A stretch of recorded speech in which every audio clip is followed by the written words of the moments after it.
God's story, Easter. So part of God's story is about Easter, and it begins like this. Easter is really all about how much Jesus loves us and how God sent him to rescue us. Remember how the Jews, God's special family, were waiting for a king to come rescue them? Well, Jesus was the king, and this rescue was the whole reason he came to earth. God had already rescued the Jews once before, but this time it was going to include everyone. So one night, Jesus told his friends about the rescue. Exciting, right? But talking about this rescue was sad. That's because Jesus was going to rescue the world by dying. Kids, every mean or bad thing we do deserves punishment. By dying, Jesus took our punishment. Lots of things in life have good parts and bad parts. And just like candy bars are mostly good, as long as you brush your teeth after you eat one, this story is a really good one. Anyway, talking about the rescue made Jesus sad since he didn't really want to die. Thankfully, we can talk to God when we're sad, so Jesus took a few friends into a garden to pray. In the garden, a guy named Judas, who people thought was Jesus' friend, came with some people to help arrest Jesus.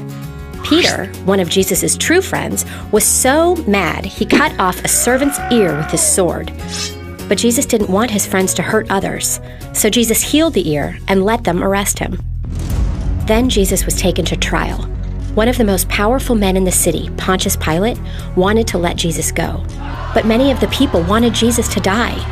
They didn't believe he was the Son of God or any kind of king. Even after all the miracles Jesus did, like healing sick people and making blind people see, they didn't believe in him. The people were so mad, they started yelling, "Kill him!" So Pontius Pilate let the soldiers take Jesus. The soldiers made fun of the idea that Jesus was a king. They put a crown of thorns on his head and nailed him to a cross.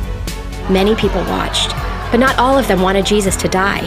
His mother and close friends were there too. Just imagine how they must have felt. Once Jesus was up on the cross, the sun stopped shining for 3 whole hours in the middle of the day. But those soldiers kept right on making fun of him. They said, "If you're really God's son, why don't you just call on some angels to save you?" Jesus could have called on angels to save him, but he loved us so much that he wanted to rescue us.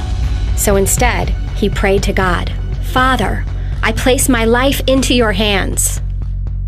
At that moment, Jesus died.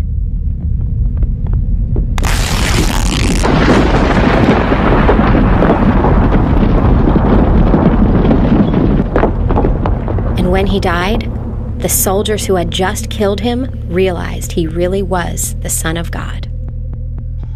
Later, Jesus was put into a tomb and a big rock blocked the entrance. Jesus' friends thought that was the end. But 3 days later, God sent an angel to roll the stone away. Don't worry, Jesus could get out on his own. The angel moved the rock so everybody else could see the tomb was empty. Jesus' friends were the first to stop by the tomb. The angel said, "He has risen," which is another way of saying Jesus is alive. Nobody could believe it. Jesus took our punishment and then proved he really is the Son of God by coming back to life.